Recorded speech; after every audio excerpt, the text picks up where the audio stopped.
O inventário, na verdade, seria a regra geral, né? Se uma pessoa não faz um planejamento sucessório em vida, não escolhe nenhuma das formas de planejamento sucessório, ela vai passar pelo inventário, e aí esse inventário pode ser judicial ou pode ser extrajudicial, aquele que é realizado no cartório, né? Existem diferenças entre esses sistemas. Normalmente o inventário no cartório é rápido, dá para concluir aí uma média de 3 meses, mas tem alguns requisitos, né? A pessoa tem que estar de comum acordo, tem que ter, os herdeiros têm que ser maiores, né? Todas as pessoas serem capazes, tem que estar na presença do advogado, importantíssimo, para acompanhar todo o processo de inventário no cartório. E já o inventário judicial seria a forma mais tradicional, mais conhecida, né? E normalmente demora, tem participação de diversas pessoas, diversos auxiliares e figuras, né, que figuram no processo judicial, vários requisitos legais, então normalmente demora um pouco. Teria essas duas diferenças que a gente pode trazer aqui, mas o nosso tema fica mais com o planejamento sucessório, né? Então, vamos falar com as outras formas de planejamento sucessório que a gente separou aqui essa noite. Então, as questões extrapatrimoniais são questões também existenciais, está no nosso dia a dia, e talvez muitos de vocês que estão acompanhando aqui, nunca pararam para pensar que é possível que a gente consiga decidir, planejar, fazer um planejamento sucessório disso. Não só de patrimônio, a gente falou até aqui sobre patrimônio, mas agora eu quero trazer para vocês algumas questões interessantes, algumas questões que talvez vocês não conheçam, para a gente trazer esse conhecimento. Tá? Bom, fundamento para essas questões não patrimoniais, para você fazer um testamento puramente por questões não patrimoniais, existenciais, está lá no Código Civil, no artigo 1857, parágrafo 2º, onde ele diz que é válido que o testamento somente com questões não patrimoniais. Tá? Então, de cara, já trago para vocês que é possível fazer um testamento só por questões não patrimoniais, deixar o patrimônio de lado para fazer o inventário. Tá? Bom, uma primeira questão seria a destinação do cadáver, do nosso corpo. Né? Talvez a gente nunca tenha pensado nisso e se preocupar com isso que vai fazer, né, com o nosso corpo, mas tem muita gente que faz testamento com essa finalidade. Tá? Por exemplo, a pessoa que quer ser cremada, por exemplo, pode fazer um testamento nesse sentido. Não, eu desejo ser cremada. E pode dispor isso lá no testamento. Também tem pessoas que já têm um pensamento um pouco mais avançado, mais moderno, e acreditam que vão poder voltar nessa vida. Então, elas podem desejar serem congeladas, né? Processo de criogenia é uma questão, no Brasil ainda não tem, mas nos Estados Unidos existe empresas que trabalham com isso, e lá é muito comum as pessoas fazerem isso. E a gente tem uma questão que chegou à nossa justiça, a justiça brasileira, chegou no STJ, Superior Tribunal de Justiça. É um caso interessantíssimo, não vou entrar nos detalhes aqui, mas só para vocês terem uma ideia, a vontade da pessoa que deixou em testamento que ela queria ser congelada pelo processo de criogenia prevaleceu sobre a vontade dos herdeiros, no caso as filhas. Tá? É o RESP 1693718RJ. Deixar registrado aqui, para quem quiser aprofundar no tema. Bom, a pessoa também pode dispor em testamento se ela não quiser ser submetida a um tratamento médico, por exemplo. Né? Ela, pelo princípio da autonomia da vontade, previsto lá no Código Civil, ela pode fazer um testamento, e aí as pessoas até chamam de testamento vital. Né? Existem outras possibilidades do chamado testamento vital. Tem fundamento lá numa resolução do Conselho Federal de Medicina, número 1995, de 2012. Tá? Vou deixar também registrado para quem quiser ver o que é possível fazer. Mas é um tema interessantíssimo, daria uma live inteira só falando sobre testamento vital, nessa questão dos tratamentos médicos, da pessoa não querer ser submetida a um determinado tratamento médico. Uma questão interessante também, extrapatrimonial, seria a nomeação de um curador especial. E aí eu vou trazer aqui para vocês um caso muito famoso, que foi o falecimento da Marília Mendonça, né? Aquela sertaneja, cantora sertaneja, que deixou uma fortuna, mais ou menos de 500 milhões de reais. E esse valor, como ela tinha um filho menor, né? Se eu não me engano, 3 ou 4 anos, caiu toda na mão do pai. E o pai da criança não era uma pessoa que ela se relacionava. Foi um relacionamento eventual. E ele passou a gerir toda essa fortuna do filho, né? E a mãe, por exemplo, da Marília Mendonça, dependia dela, né? Ela dava uma vida de muita qualidade e conforto para a mãe.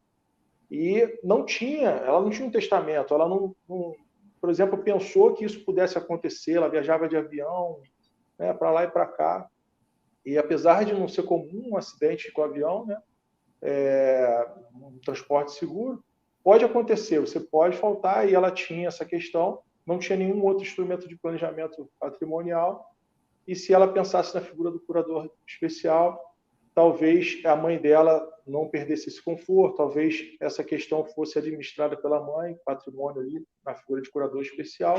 A lei prevê, né, que não tem a figura do menor, tem o curador especial administrando esse patrimônio. Então, é uma questão bem interessante de ser pensada, né, daqui para frente, com esses acontecimentos, principalmente para essas pessoas que têm muito patrimônio, né? Bom, uma outra questão também interessante, que está diretamente relacionada também ao patrimônio, mas é uma questão seria não patrimonial, seria o legado de alimentos, né? O legado de alimentos está previsto lá no Código Civil, no artigo 1920, e você pode instituir alimentos para uma pessoa que dependa de você. Às vezes tem um sobrinho que depende, às vezes a mãe mesmo, né, depende do filho, enfim, e ajuda ali com valor mensal, às vezes dá um conforto, né, que ela merece, ou o que ele quis mesmo, a pessoa, né, faz o que quiser com o que ela tem.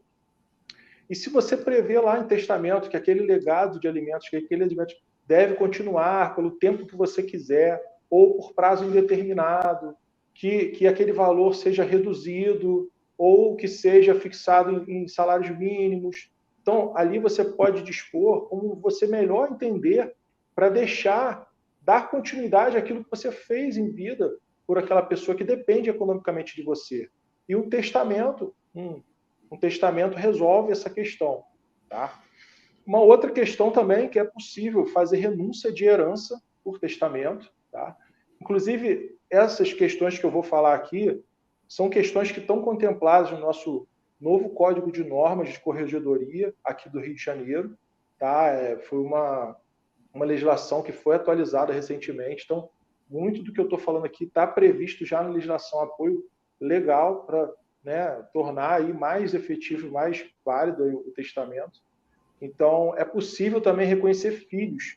O reconhecimento de filhos, que a gente consegue também fazer no inventário, né, dá para fazer por planejamento sucessório via testamento. Seja um filho sanguíneo, não reconhecido, ou até uma filiação socioafetiva. Olha que questão interessante. Você que, né, criou aquela pessoa que quer realmente que aquilo ele seja considerado seu filho, você pode planejar isso, né?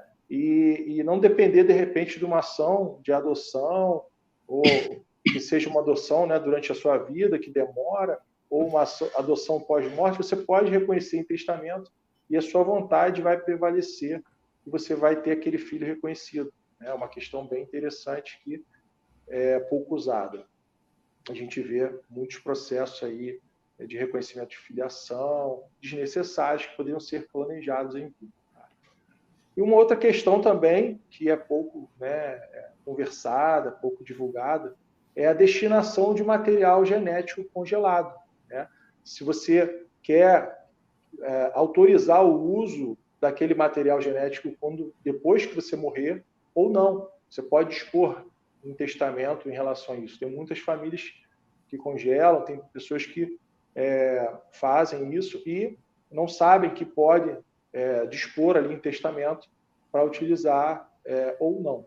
tá? Proibição ou autorização. E a destinação dos órgãos também, né? Pessoa que quer doar os seus órgãos para estudo, enfim, dá também para fazer por testamento, destinação dos órgãos. E uma última questão, e aí uma questão até um pouco mais descontraída, que é você dispor, através de testamento, como que você deseja que seja realizado o seu funeral, né? Aqui no Brasil, nós já temos algumas questões, alguns casos que a pessoa quis comemorar o funeral, que comemorassem, né, o funeral dela, porque obviamente ela já faleceu, né? Num pub, tem pessoas que fazem cerimônias, festas. Então, assim, a criatividade do brasileiro é, né, comparável. A gente realmente é um povo muito engraçado nesse ponto de vista. Então, é legal trazer essa questão aqui, porque você pode idealizar toda a sua cerimônia de funeral por meio de testamento. E a sua vontade vai prevalecer. Você pode trabalhar lá com a destinação também. Faz um testamento híbrido, né? Olha, essa verba aqui vai ser para a minha festa lá de funeral, a minha celebração, enfim. Você pode fazer praticamente tudo em termos de testamento, né? Tudo que o direito não proíbe, você, em tese, você pode dispor em testamento. Então, eu poderia aqui trazer mais situações, mais questões não existenciais. Quem sabe a gente trata uma live só de um tema como esse, né? Mas eu espero que vocês tenham gostado do que eu trouxe até aqui, né? E eu queria deixar aqui uma mensagem final, é que o planejamento sucessório, ele normalmente a gente trabalha com mais de um instrumento. E aí é que é o interessante você ter essa assessoria de um profissional que conhece o tema, que seja especialista, que você pode utilizar diversas formas de planejamento sucessório, né, diversos instrumentos para criar o seu planejamento sucessório. Eu acho que essa é a mensagem que a gente quis trazer aqui, né, hoje, e é muito importante que a gente tenha isso em mente.